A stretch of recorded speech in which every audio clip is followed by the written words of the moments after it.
শুধু এই কারণে যে মহিলাটি মোটা ছিল। তার প্রেমিক সবার সামনে তার সাথে সম্পর্ক ভেঙে দিল। যখন সে এই কথাটা জানতে পারল তখন সে ঝাঁপ দিল। চোখ বন্ধ করে সে চাইছিল যে সবকিছু শেষ হয়ে যাক, কিন্তু পরের দিন সকালে সে বেঁচে উঠল।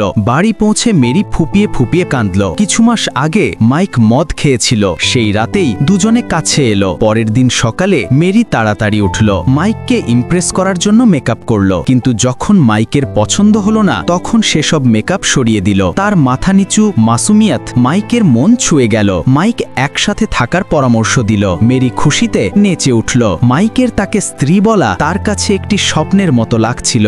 মাইক একজন বক্সার ছিল যে রিংয়ে ফিরে আসতে চাইছিল। মেরি তার হতাশা দেখল, তাই সে ঠিক করল সে তার জন্য আবার একটি সুযোগ কিনবে। যখন ডিল ঠিক হলো, মাইক তাকে ফোনে সুখবরটি শোনালো। মেরি সঙ্গে সঙ্গে তার জন্য স্বাস্থ্যকর খাবার বানানো শুরু করলো। টাকা কম ছিল, তবুও সে দামি চিংড়ি মাছ কিনল। মেরি প্রতিদিন এই সম্পর্কটি সামলাতে ব্যস্ত রইল। প্যামফ্লেট বিতরণ করা হোক বা রান্না করা হোক, সে সবকিছু করছিল। অবশেষে মাইকের ওজন নির্দিষ্ট সীমায় এসে গেল। মাইক তাকে খুশিতে ঘোরালো, কিন্তু এটা দেখল না যে তার পা খুব খারাপভাবে টেবিলের সাথে ধাক্কা খেল। মেরি প্রতিদিনের মতো তার জন্য খাবার নিয়ে পৌঁছালো তো দেখল যে মাইকের প্রতিপক্ষ টাকা অফার করছে। সে চাইছিল মাইক হেরে যাক। $500 বদলে মেরি আসতেই মাইক সাফাই দিল। সে বলল, এত ফাইটেও এত টাকা পাওয়া যাবে না। মেরি কিছুক্ষণ চুপ রইল, তারপর ধীরে ধীরে বাড়ি যেতে বলল, কিন্তু মাইক রাগে চিৎকার করল। সে সবার সামনে বলে দিল সে শুধুমাত্র একজন ট্রেইনি, সে কখনো তার গার্লফ্রেন্ড ছিল না। তাদের সম্পর্ক ভেঙে গেল। মেরির